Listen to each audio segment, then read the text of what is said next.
All right. Good morning, everybody. Glad you're here. I don't see anybody, but we'll go ahead and get started. It's a couple minutes before 5, according. No, it's 5 o'clock, according to the old computer. All right. All you Rasputins out there, all you jesters, all you jokers getting up and ready to go to work today, gathering up your crews, getting ready to get out there and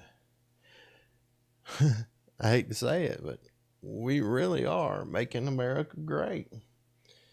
You guys are out there doing your part, getting up at 5 o'clock in the morning or whatever time it is, riding out, going to get you guys, going to get ready for work, making that long drive, get to the job site, and get ready to knock her out. Got your game plan ready today? Got your cup of coffee in hand? Rolling yet? Or are you still sitting at the breakfast table?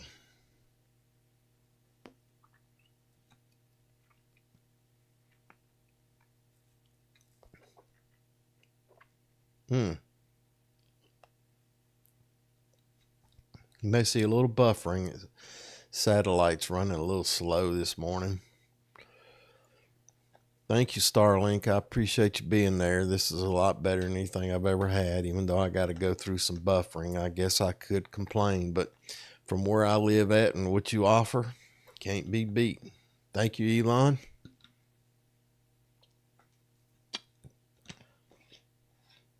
You know, Elon might be controversial, some of the things he's done, but one thing he's done for me is giving me Starlink. And for that, I am grateful. Yeah. I'm still yawning this morning, too. All right. Yep. Guys, hope everybody had a good weekend. Well, we got soccer season still in bloom, or what kind of seasons are going on out there? I like to watch them old kids play that old soccer stuff. Baseball, too. Softball. I like watching kids get out there and exercise. Those who work hard at it, they're really, it, team sports builds a lot of things in young people, like discipline and accountability, all kinds of things. So sports, if your kids aren't involved with sports, get them involved. Get them involved in some activity. I know we're all tired, but we can't let our kids sit around for 2 days straight in front of the Xbox and eating out of boredom. Boy, we had a lot of rain last week. One point I read locally, we had 9.72 inches in a 3-day period. I'm sure that affected some of you guys out there trying to make a living, rain delays or whatever, but looks like we're back into it here. I could check the weather. Weather's looking pretty good this week. Let's see how we're doing. Darn old noisy phone. All right. It's Monday morning. It is 19th day of May. Golly. 2025.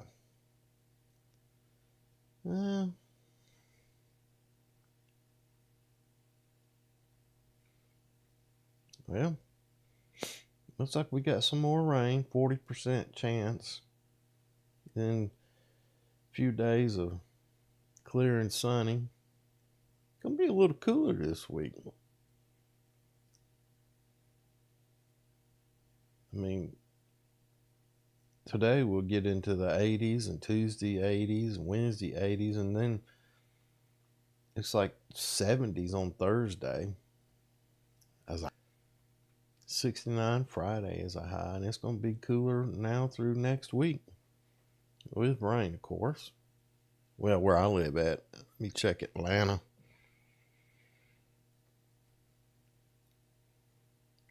Anybody out there listening? Y'all let me know where you're working at today.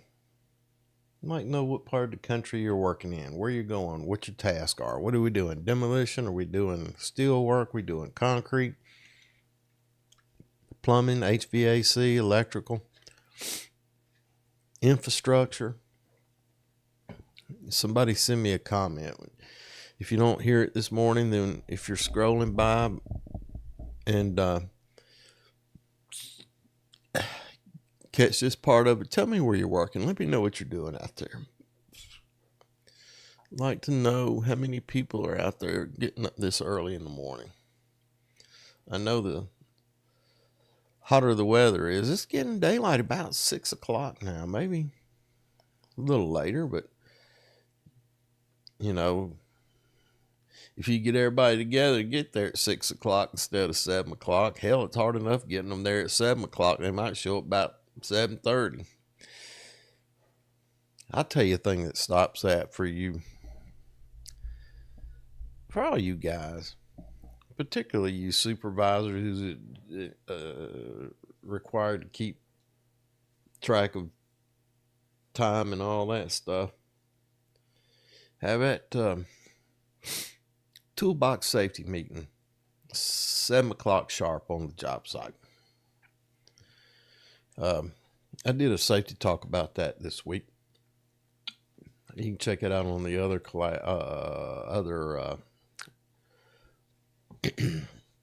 YouTube channel called Middleclassbubba.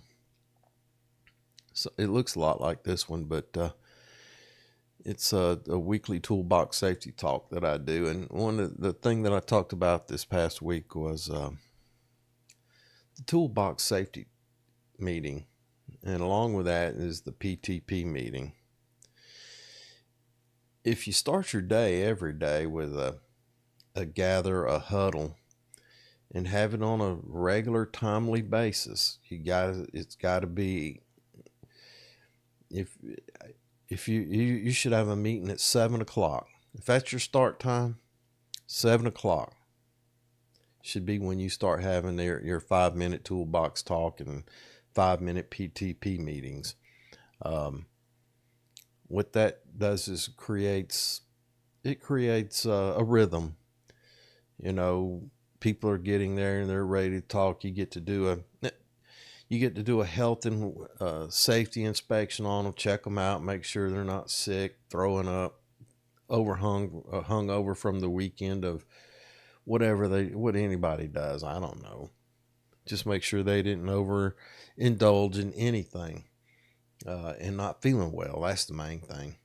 You don't want somebody who's groggy-eyed and you could tell they're suffering. You don't want them. Even if you had to sit them out for a little while and let them hydrate and all that. Normally that's what that is just dehydration. Give them a chance to get hydrated, get their shit together, and then let them go to work. But what that does is that motivates people. Oh shit, Scott's going to be there in the morning. He's going to be looking me up and down. He's going to know. And a lot of that has to do with personal attitudes toward things. You know, I've had safety meetings and I draw them out. You know, you got a guy in the back over here sitting there with his arms crossed. He doesn't look like he cares about anything. Call him out. Hey man, you ready to join this? Come on, what do you think about this? Get them engaged. And after, sometimes it takes a month. Well, no, not if you do it every day. It takes about 2 or 3 weeks.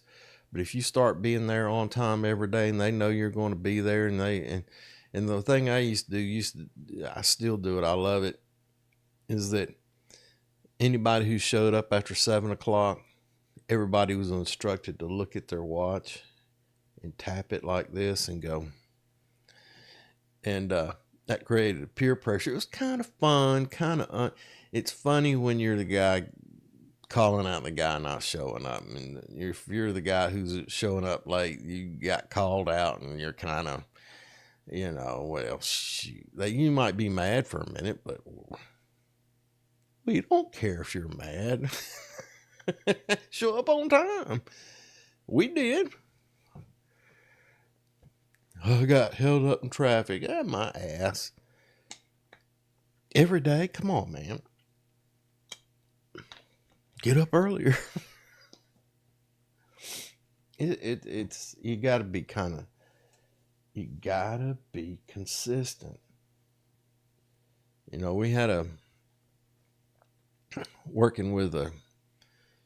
was working with a crew. We were doing some demolition and working for a national company, big contractor. And this is a small little demolition company, and we had about, 10 or 12 guys every day. And every day we gathered around, had a huddle, had our PTP meeting. At first I didn't understand, but we would come in every morning and everybody would sign their paperwork. And, at the contractor's desk, they had a sign-in sheet, and we would sit there for a minute. And then they got kind of antsy and angry and mad, and they said something. I said, fine. I didn't realize, don't care. And so we started having it in their parking lot every morning before we would drive a quarter mile to the job site over there. But we would have a safety meeting every day. We were consistent about it. And you'd see the other contractors come in, the boss man, the superintendent for the other contractor, and he'd come in and sign all his men's name in. So but every one of our guys walked in the building and signed their name in. And then we had our safety huddle, and then we'd go to our job site, and we knew what we were doing. And we demobbed off that it was a phase project, and we were completed a phase, and a couple months, maybe 2 or 3 months later, we came back to do another phase.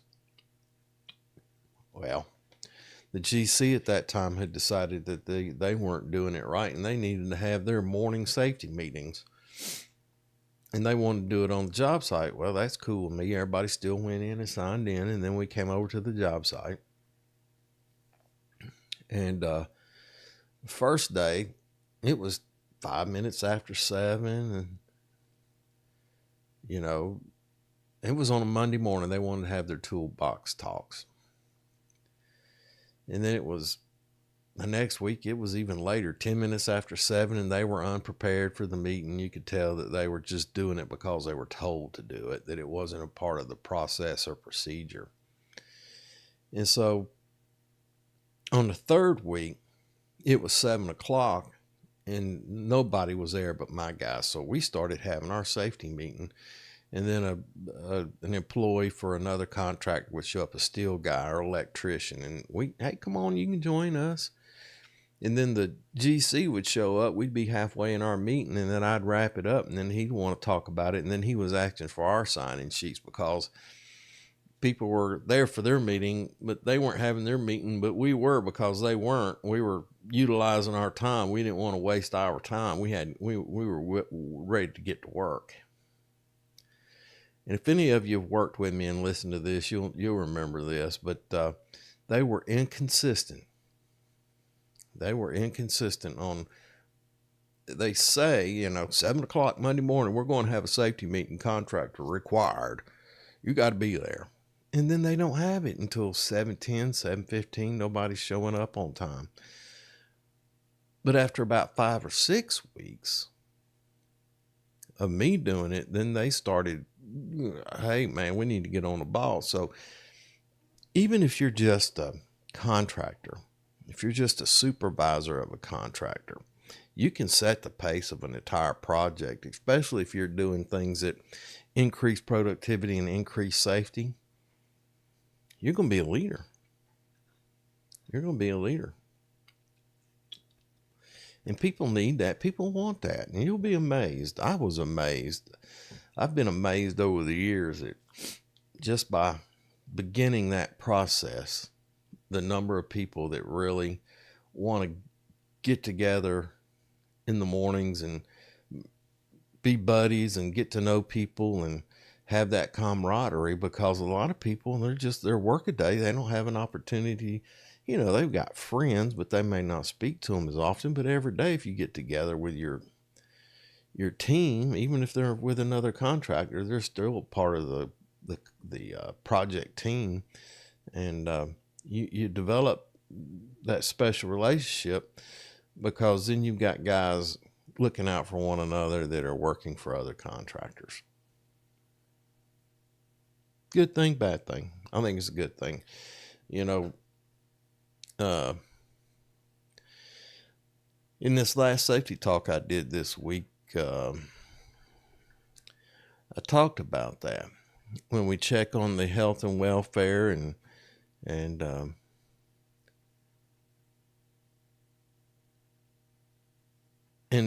one of the other key things is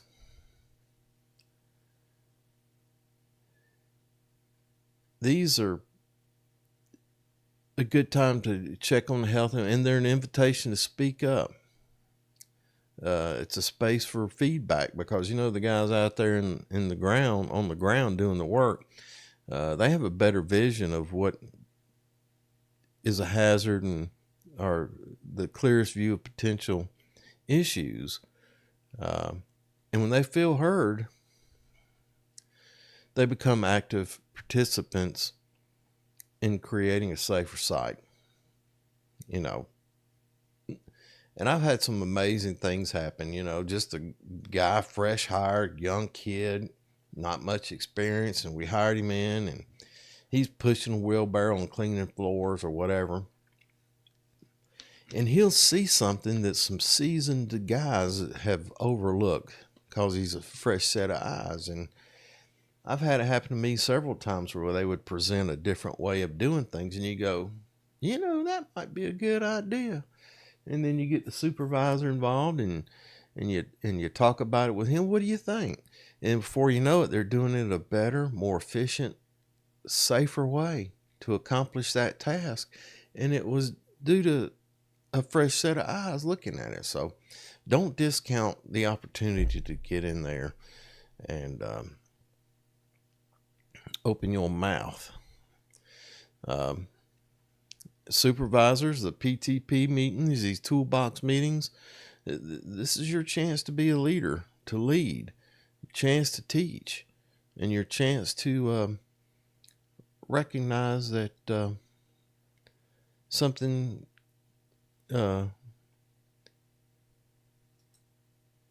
it's your chance I'm doing some work, guys, excuse me. But it's your opportunity to teach. It's your chance to connect with your guys, and crew members. It's your chance to listen, speak up, and to take responsibility for your own safety and the safety of your brothers and sisters on the job. These meetings can be real important for all kinds of things. So,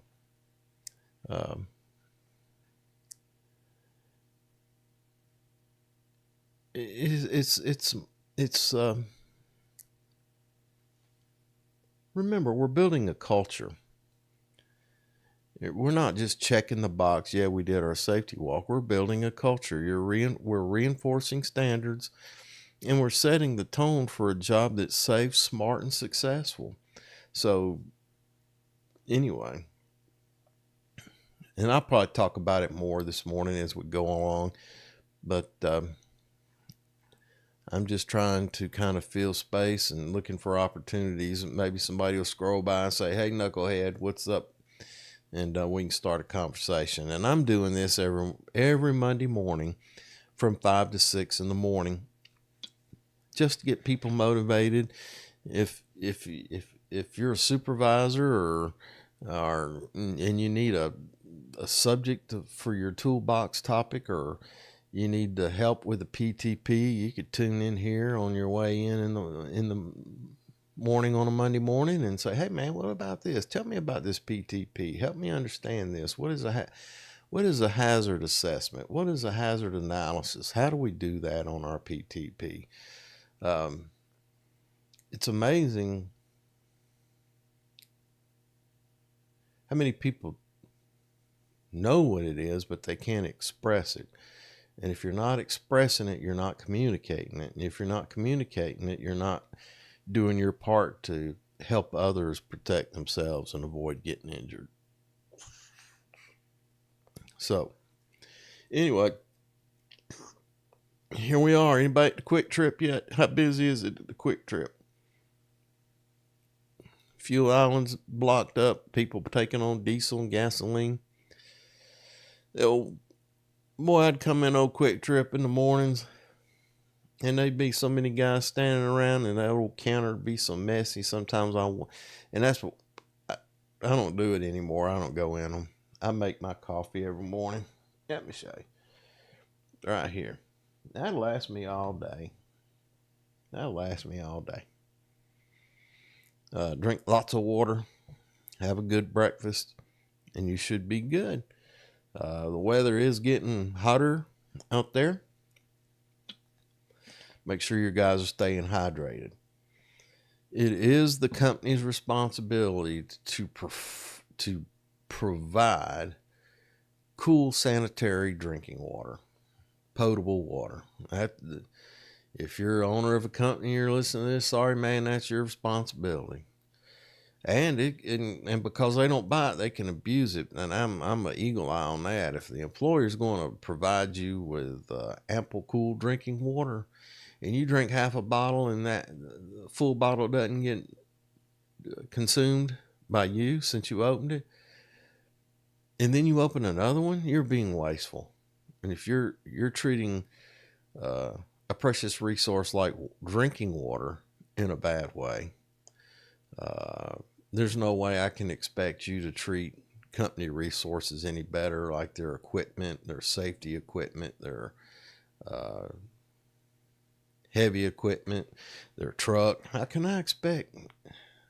I reasonably expect you're taking care of that when you're being wasteful in one other area? And then you see the empty water bottles end up laying in the ground. Somebody can step on them and trip on them, or trip up on them, or whatever. And that's another thing. It's I know it sounds like being petty, but a clean work site and a well organized work site is an expression of who you are as an individual and who the company you work for. It's an expression of the company you work for, what kind of culture they have and what they believe in. So, and I'm sure nobody wants to be seen as some just grunt. We want to be seen as professionals out there doing what we know best and performing good work. And part of that is proper housekeeping. And I know this stuff just drags on you guys all the time. Maybe I ought to start telling jokes. What do you think? Like being in the demolition business, having a new supervisor, you send him out to a job to, say, wreck a house or something, and then roll up on him and say, man, what are you doing? That's the wrong, you've demoed the wrong house, That's it. And if the guy didn't do his work, like his pre-demolition survey and all that, and do a walk around in the building, whether that building was to be demoed or not. And that's a good way to test somebody to see if they're doing their job, if they're just rolling up doing the bare minimum.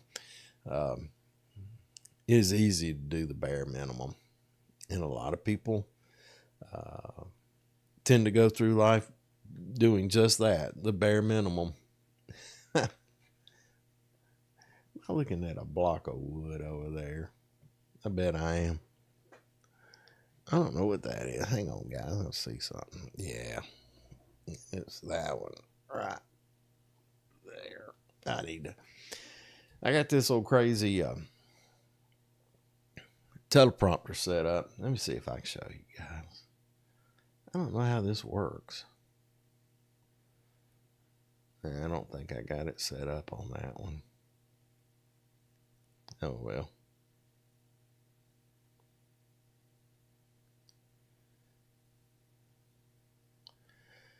I don't know how to do this.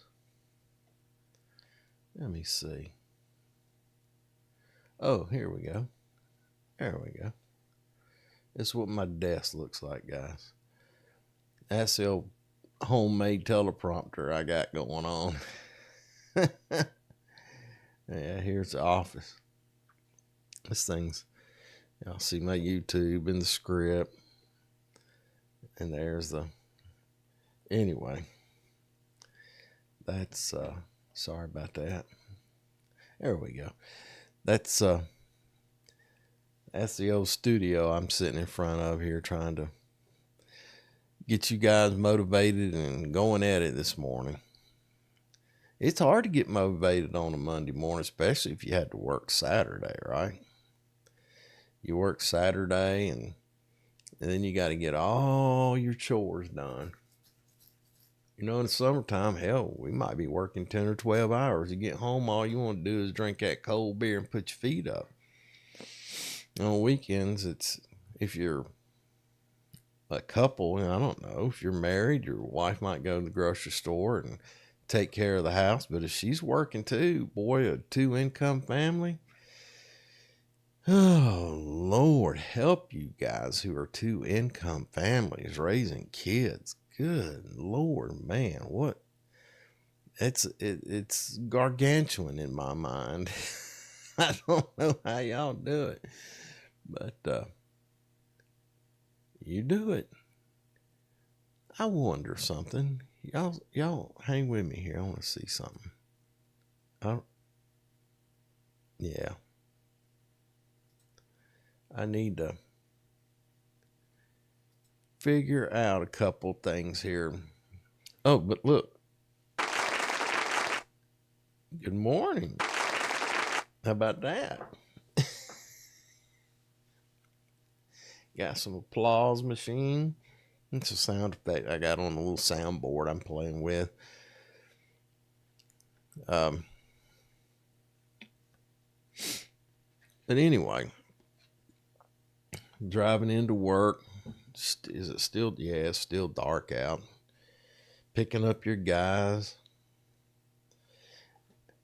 Some of you guys, I tell you, I'm just absolutely proud of you. Some of you supervisors out there, you're getting up and rolling early in the morning like this, and you're going by and you're picking up 2 or 3 dudes, or you're making a couple stops, and then you got to wait for them to come running out. Sometimes they ain't ready and they come running out and 10 minutes late, and then all of a sudden you're 10 minutes late for the next guy, and he's sitting there going, why aren't you here? And because the guy sitting right here, he was 10 minutes late. Blame it on him. You got to hold people accountable.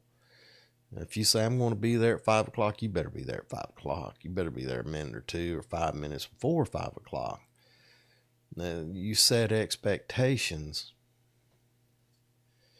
You can have some expectation of your employees on how much you want them to produce in a given day, or they're not. You need to do it this way because it's better and more productive. You can say those things, but remember, you've got to act in a fashion that they know that you know the work. They should have the right to hold you accountable as well. I've got a YouTube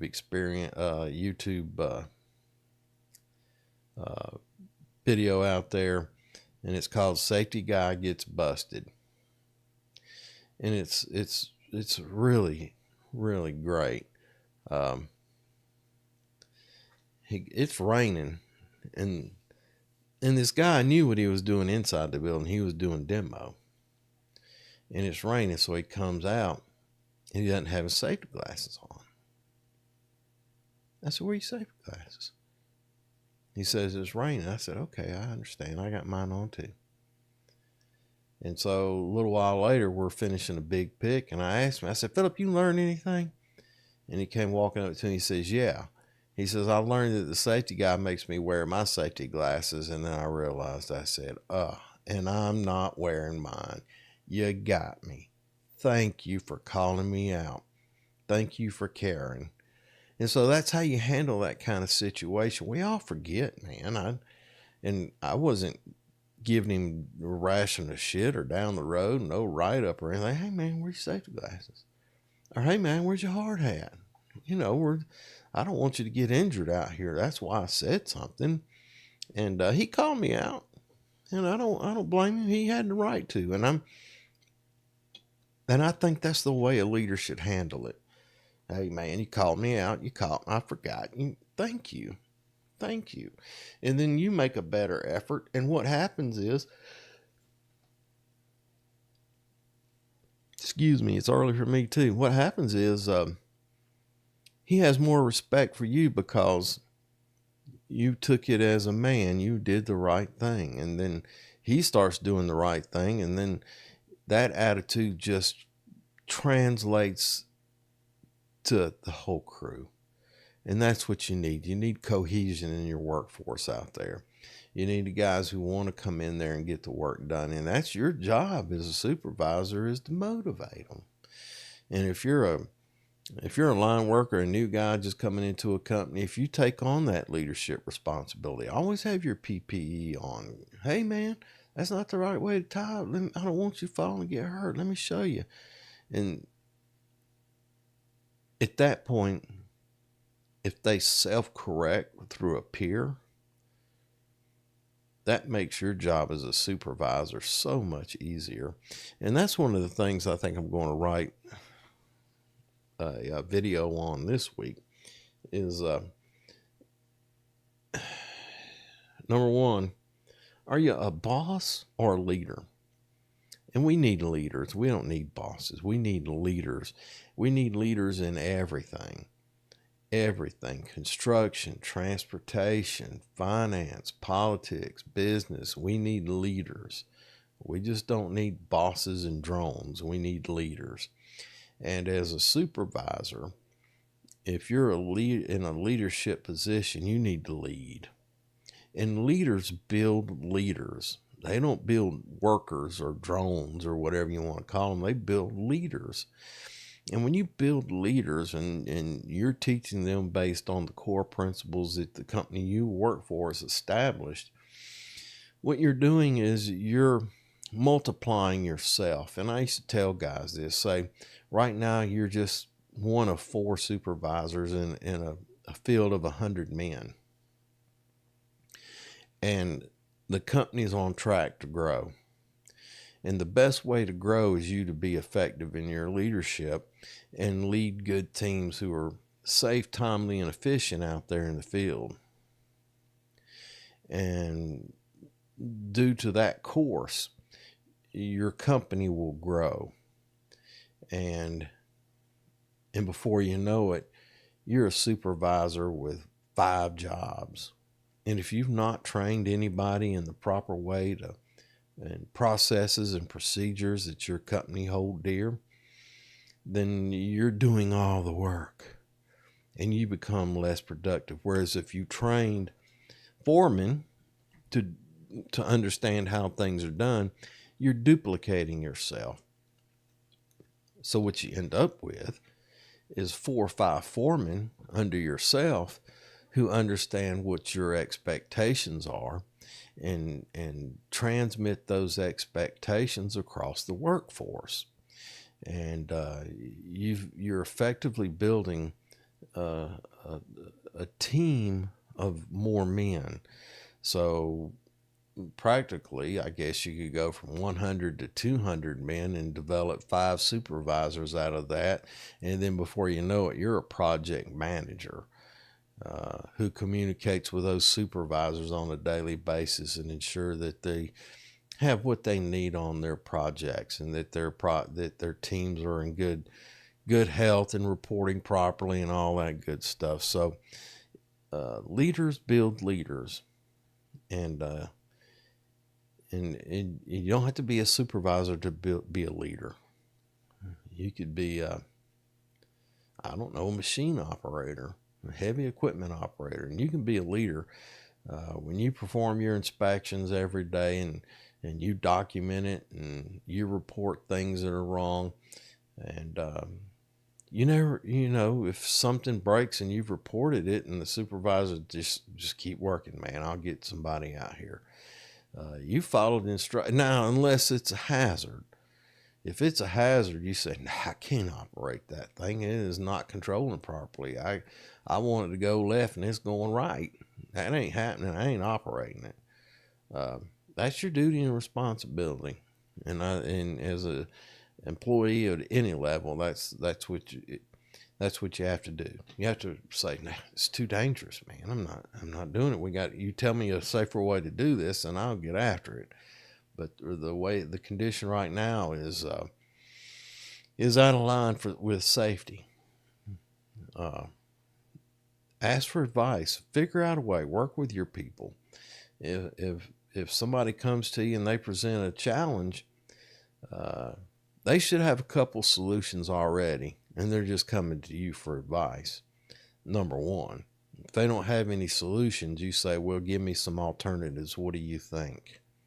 Okay, and then you look at it together, and then you might call in another person. Depends on how complicated the task is. Now, if it's a kid fresh out of high school, it might be something as simple he ain't never done before, and you just go, look, you just do it like this. If it's a seasoned professional, he's coming to you and he's going, hey, I'm not sure about this, then the red flags ought to be going up, and everybody needs to put eyes on it and figure out a way.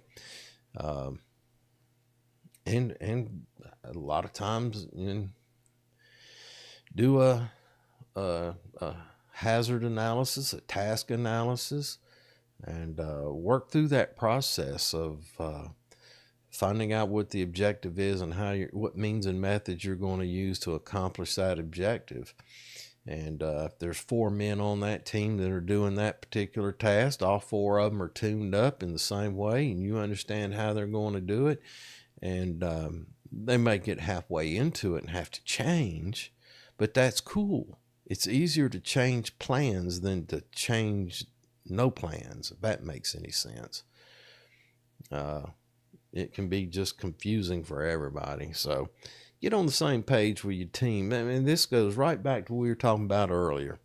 Getting in there and having consistency and a daily huddle, whether it be a toolbox topic or a PTP, a pre-task plan. Pre-task plan covers a whole bunch of stuff. It's had a hazard analysis done, tells you the task you're going to be doing, what the hazards associated with that task are, and how to mitigate it. And it's written down.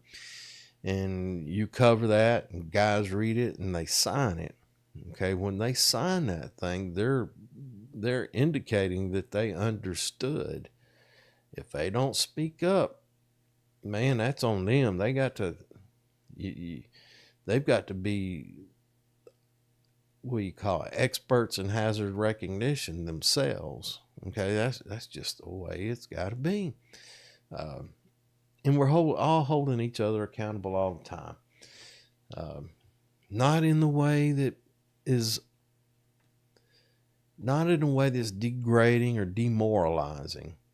Holding people accountable doesn't have to be about demoralization. It has to be about propping them up, giving them encouragement to do the right thing. And that requires you doing the right thing. It's quite a bit of an effort.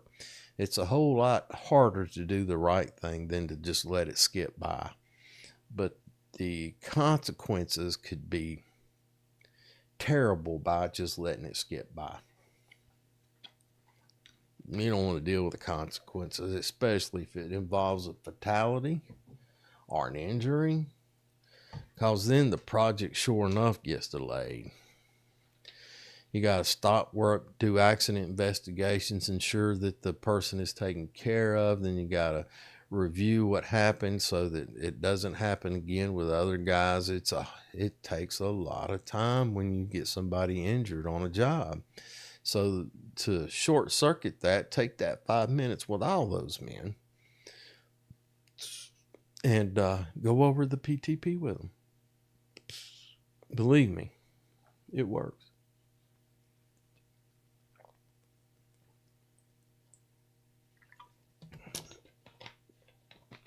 Anyway,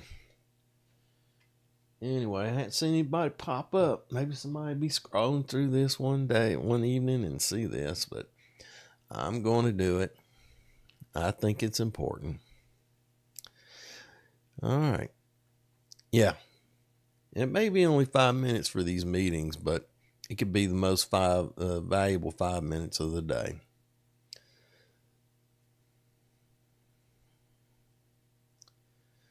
Yeah, safety and productivity are not separate goals. They go hand in hand, and the toolbox talk is where they meet.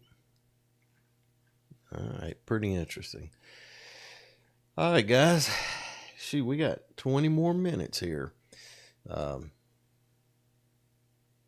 What can we talk about? We talked about getting our guys up, recovering from the short or long weekend. Man, I am grateful for you guys getting out there. I am so grateful. And even when I still do some consulting work, but even when I get out and consult now, that is the greatest time to me of the day, is to get out there early in the morning and congregate with you guys and talk about what the tasks are. And I really enjoy getting out there and visiting with people. I enjoy promoting each other and one another.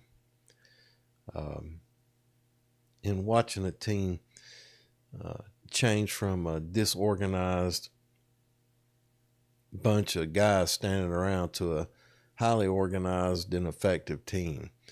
And if you can build multiple levels of that and watch a company grow, that's good stuff, man. That's good stuff. Anyway, what's for breakfast this morning? Me, I had a piece of smoked sausage and a roasted jalapeno. I have a piece of cheese too. Might have had a piece of cheese and a cup of coffee.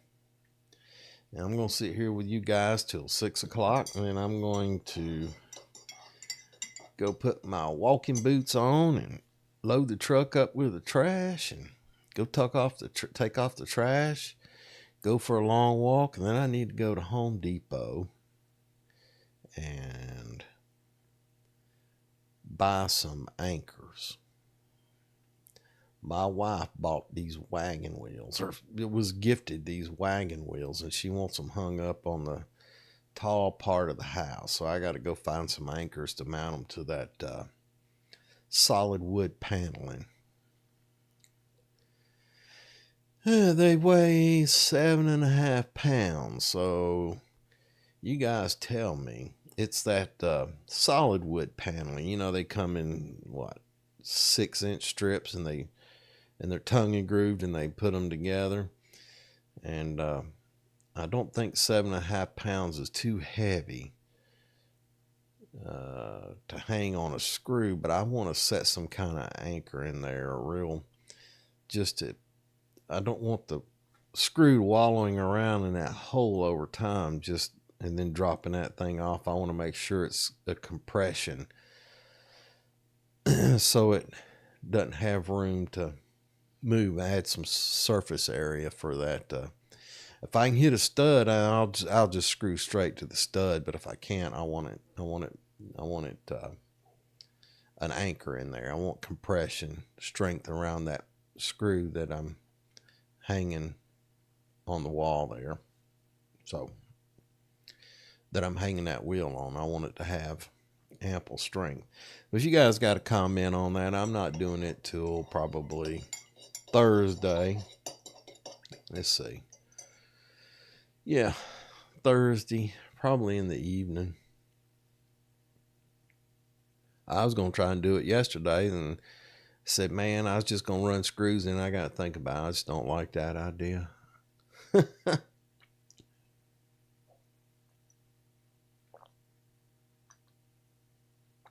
So I'm going to the Home Depot after I get through with my walk and browse around maybe in their fastener section or something and see if I can't find the proper fastener. Anyway, that's on my plan for today. I just want to know what you guys are doing today. I want to know where you're working, what kind of work you're doing. You're doing industrial, commercial, residential. Let me know. There's a lot of work out there. A lot of it's not revealed right now, but there's a lot that needs to be done. And I understand the economy thing and all that, but it'll eventually have to be done. We might as well start on it, especially in the power generation. I think that's going to be a real big thing. Power generation.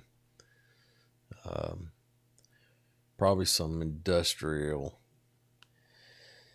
manufacturing. I think manufacturing over the next 5 or 10 years is going to be real strong. I think a lot of, when I look at the things that we need every day is clothing, and I don't know how much clothing is built in this country. If there were no longer shipping across the Pacific, how long would our clothing supply last? Now, got a lot in the thrift stores, but I wonder how long it'd take because if you watch, the thrift store prices will start equaling the retail prices because of shortages and all that. If you can't find it at retail, you got to go to, if you need a pair of blue jeans to work in, I go to the thrift stores first anyway for work clothes. And then you go to the Wally World, and then anyway, shoes, boots, work boots. Man, if you were manufacturing work boots if you started right now in the business in this country of making work boots, work shoes, practical shoes, not bespoke things and all that, just the regular workaday guy kind of shoes, man, you would have so much, I believe you'll have so much business you won't be able to keep up with it. You'll be in an expanding market, buddy. Same way we're making blue jeans and shirts, underwear, t-shirts, socks. It might be a little expensive, but it won't be expensive after a while, I don't think. Not if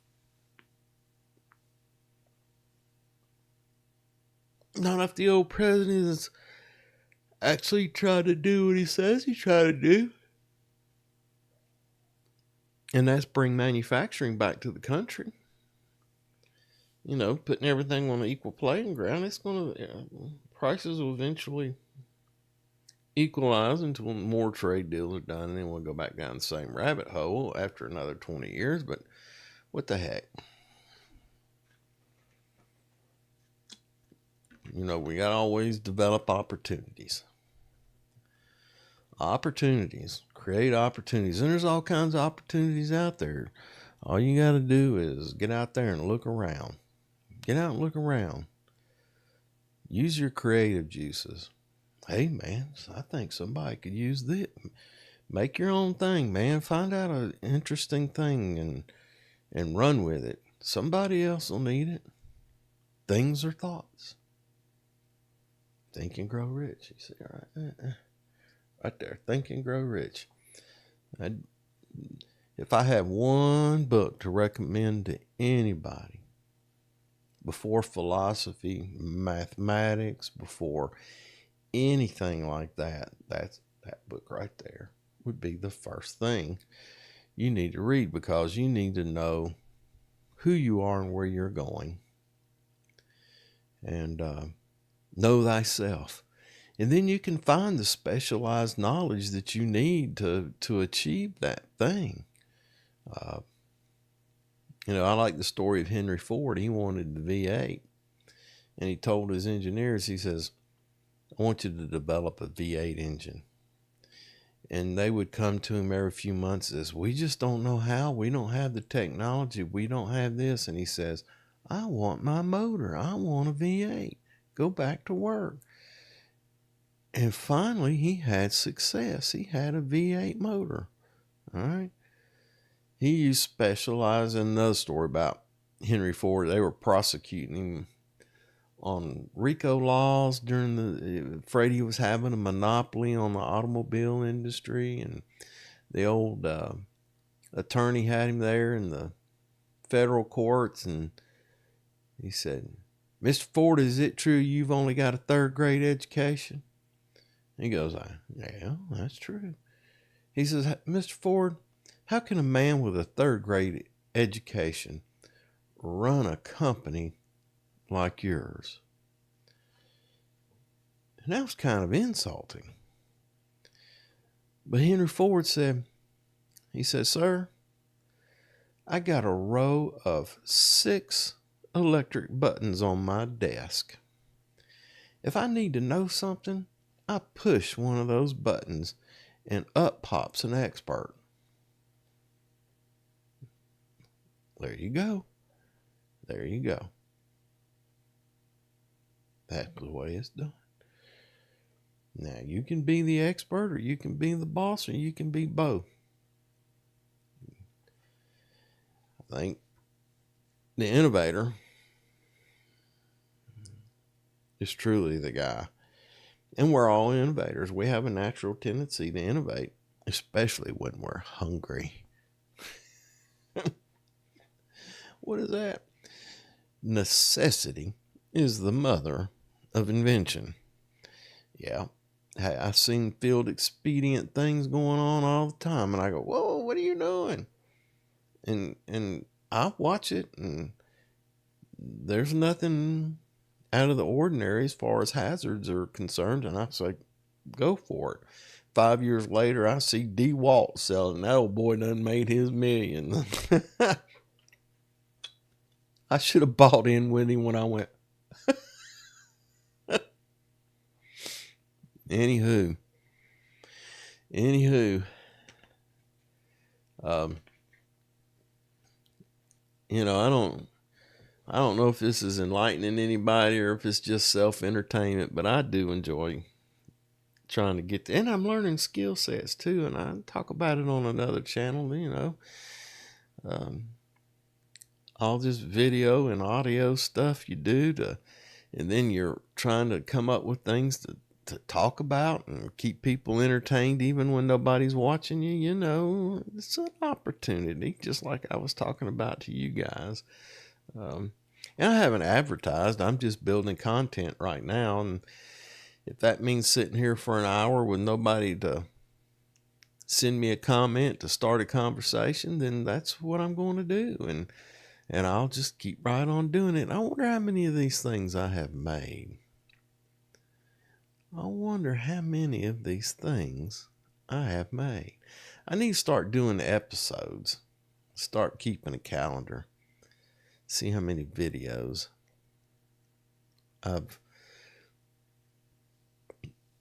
made and call this episode such and such. But this is probably,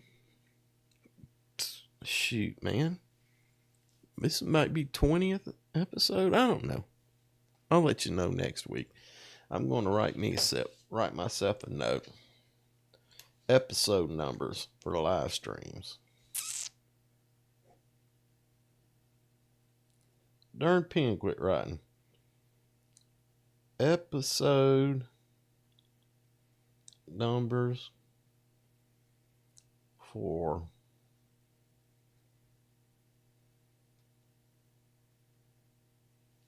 that way I start keeping track of these things, and I go back, I think back in episode 12. Go back and look in episode 12.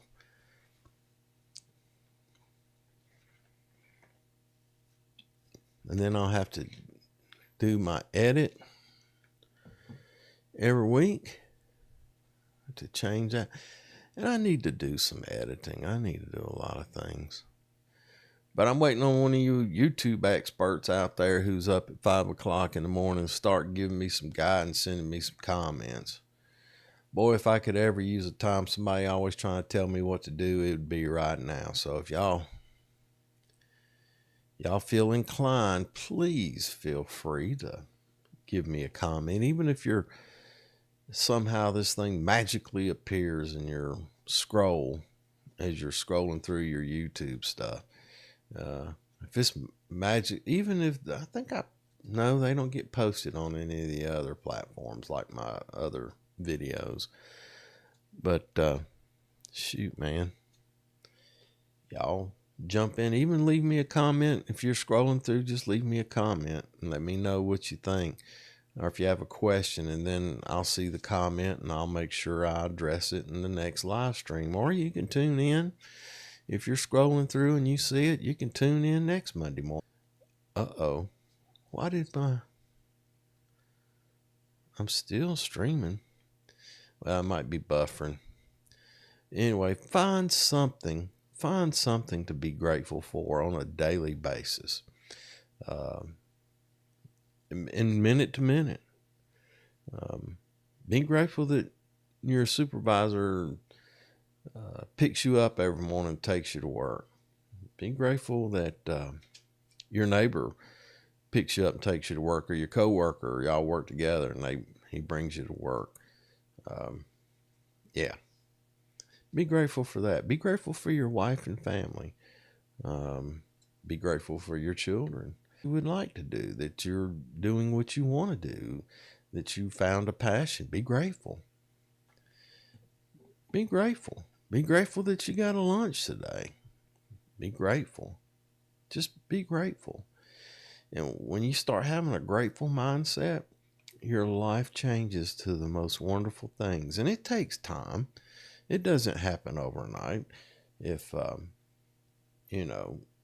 you're struggling with addictions, if you turn the misery that leads you to that addiction into something that you're looking for good things in life, your addiction may change.